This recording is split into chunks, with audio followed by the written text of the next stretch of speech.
يا أيها النبي اتق الله ولا تطع الكافرين والمنافقين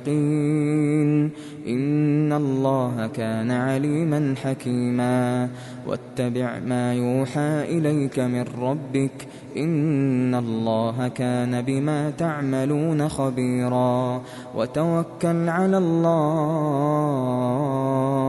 وكفى بالله وكيلا ما جعل الله لرجل من قلبين في جوفه وما جعل أزواجكم اللائي تظاهرون منهن أمهاتكم وما جعل أدعياءكم أبناءكم ذلكم قولكم بأفواهكم والله يقول الحق وهو يهدي السبيل ادعوهم لآبائهم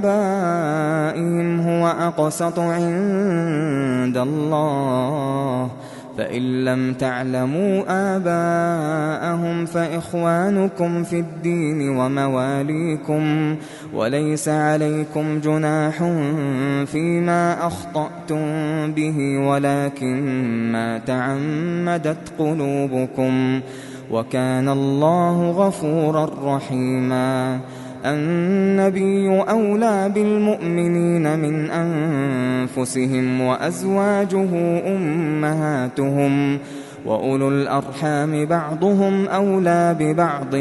في كتاب الله من المؤمنين والمهاجرين إلا أن تفعلوا إلى أوليائكم معروفا كان ذلك في الكتاب مسطورا وإذ أخذنا من النبيين ميثاقهم ومنك ومن نوح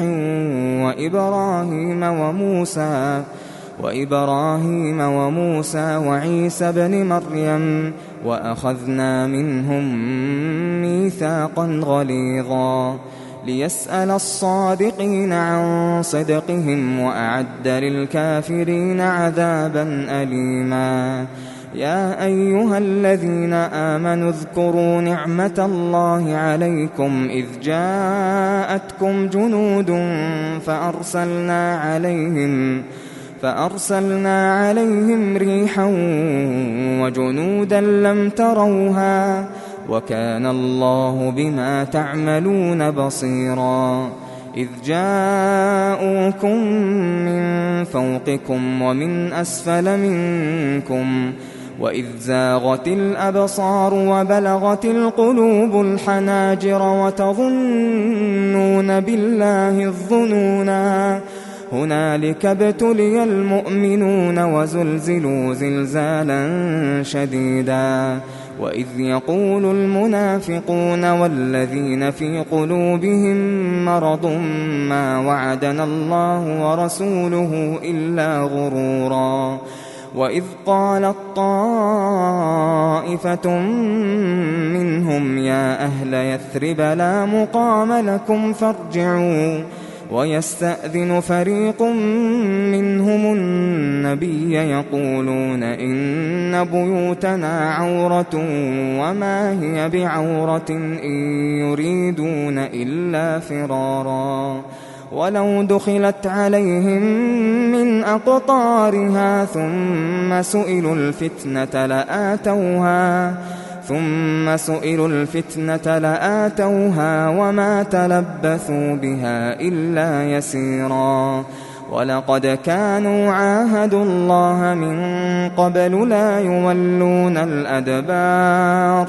وكان عهد الله مسؤولا قل لن ينفعكم الفرار إن فررتم من الموت أو القتل وإذا لا تمتعون إلا قليلا قل من ذا الذي يعصمكم من الله إن أراد بكم سوءا أو أراد بكم رحمة ولا يجدون لهم من دون الله وليا ولا نصيرا قد يعلم الله المعوقين منكم والقائلين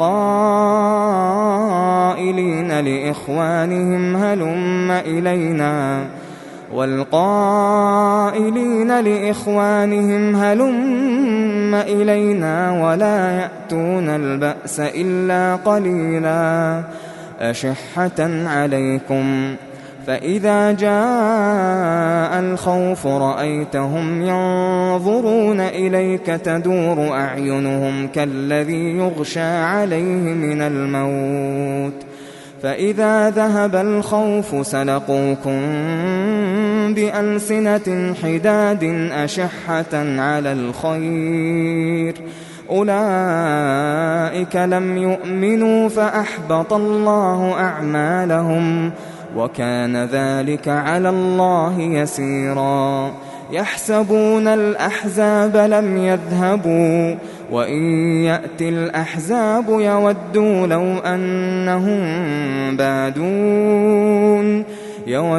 لو أنهم بادون في الأعراب يسألون عن أنبائكم ولو كانوا فيكم ما قاتلوا إلا قليلا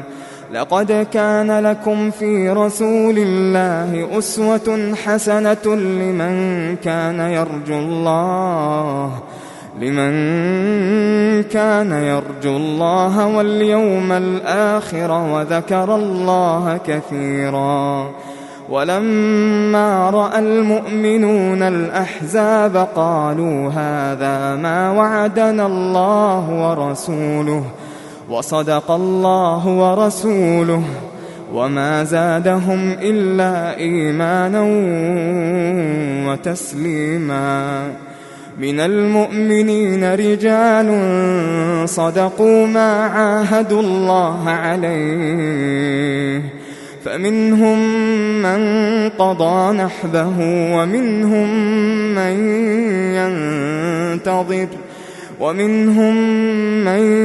ينتظر وما بدلوا تبديلا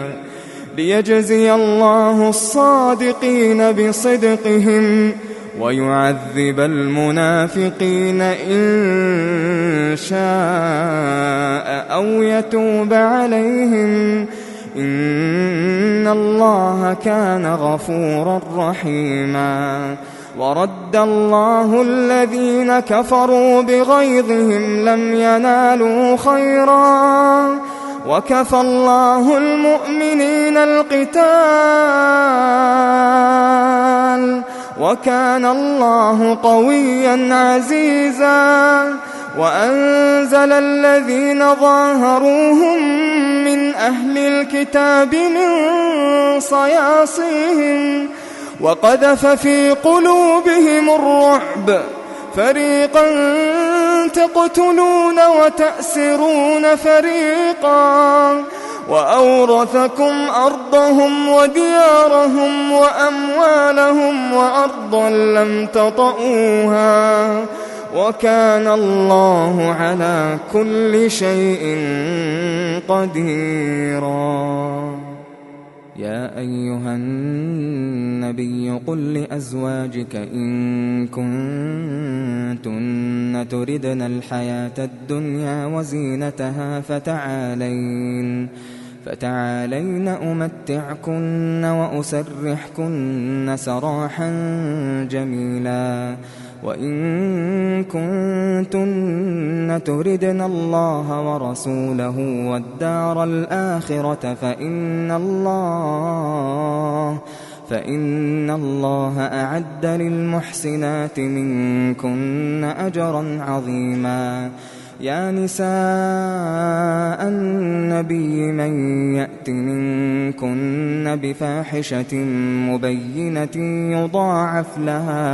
يضاعف لها العذاب ضعفين وكان ذلك على الله يسيرا ومن يقنت منكن لله ورسوله وتعمل صالحا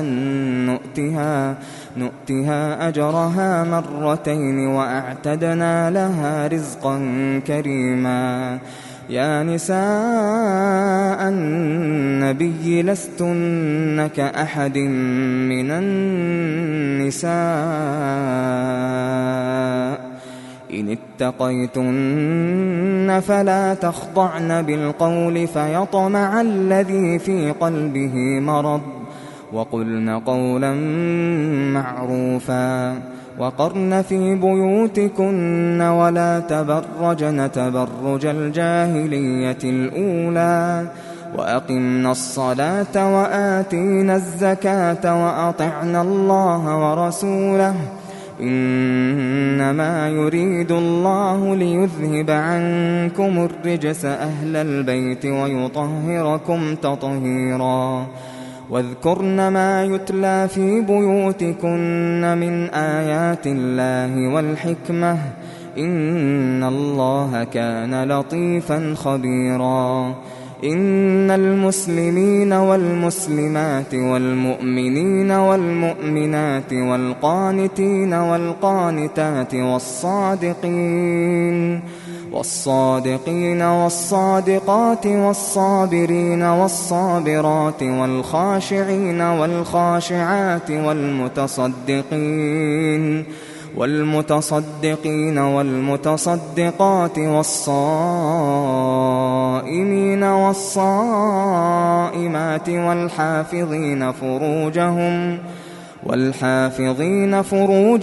والحافظات والذاكرين الله كثيرا والذاكرات أعد الله لهم مغفرة وأجرا عظيما وما كان لمؤمن ولا مؤمنة إذا قضى الله ورسوله أمرا أن يكون لهم الخيرة من أمرهم ومن يعص الله ورسوله فقد ضل ضلالا مبينا وإذ تقول للذي أنعم الله عليه وأنعمت عليه أمسك عليك زوجك واتق الله وتخفي في نفسك ما الله مبديه وتخشى الناس والله أحق أن تخشاه فلما قضى زيد منها وطرا زوجناكها لكي لا يكون على المؤمنين حرج في أزواج أدعيائهم إذا قضوا منهن وطرا وكان أمر الله مفعولا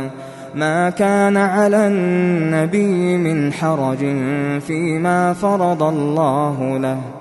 سنة الله في الذين خلوا من قبل وكان أمر الله قدرا مقدورا الذين يبلغون رسالات الله ويخشونه ولا يخشون أحدا إلا الله وكفى بالله حسيبا ما كان محمد أبا أحد من رجالكم ولكن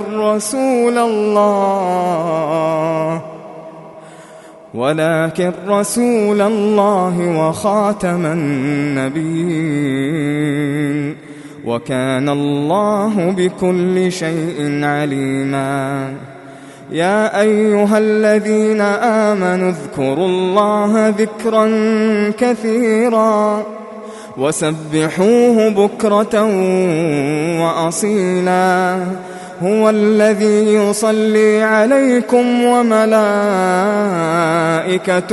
ليخرجكم من الظلمات إلى النور وكان بالمؤمنين رحيما تحيتهم يوم يلقونه سلام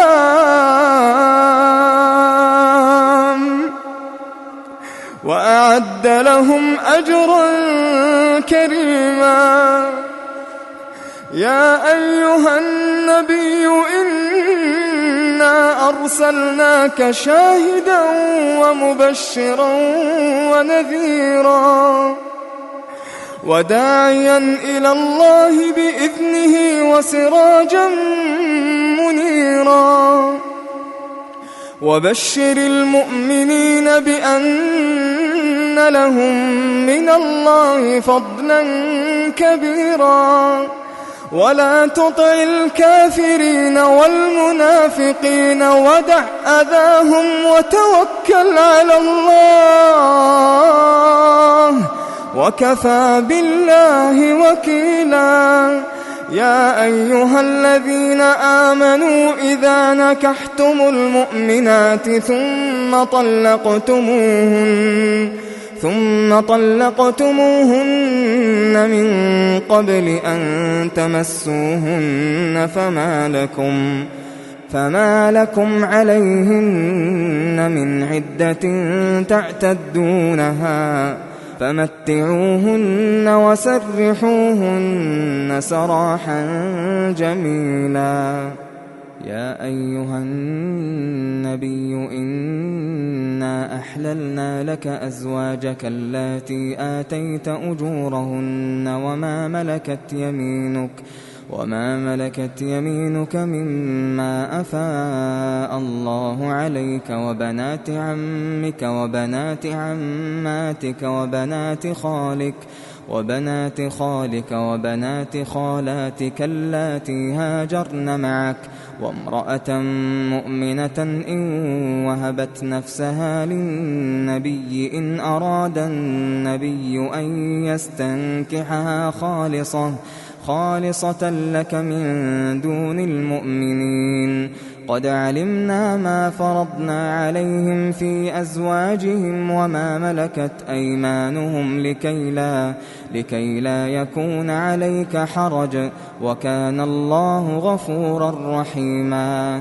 ترجي من تشاء منهن وتؤوي إليك من تشاء ومن ابتغيت ممن عزلت فلا جناح عليك ذلك أدنى أن تقر أعينهن ولا يحزن ويرضين بما آتيتهن كلهن والله يعلم ما في قلوبكم وكان الله عليما حليما لا يحل لك النساء من بعد ولا أن تبدل بهن من أزواج ولو أعجبك حسنهن إلا ما ملكت يمينك وكان الله على كل شيء رقيبا يا أيها الذين آمنوا لا تدخلوا بيوت النبي إلا أن يؤذن لكم إلى طعام غير ناظرين إناه ولكن إذا دعيتم فادخلوا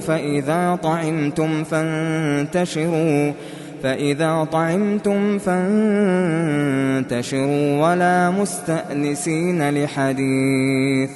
إن ذلكم كان يؤذي النبي فيستحيي منكم والله لا يستحيي من الحق وإذا سألتموهن متاعا فاسألوهن من وراء حجاب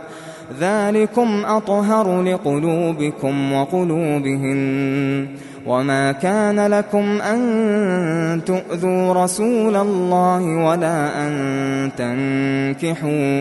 ولا أن تنكحوا أزواجه من بعده أبدا إن ذلكم كان عند الله عظيما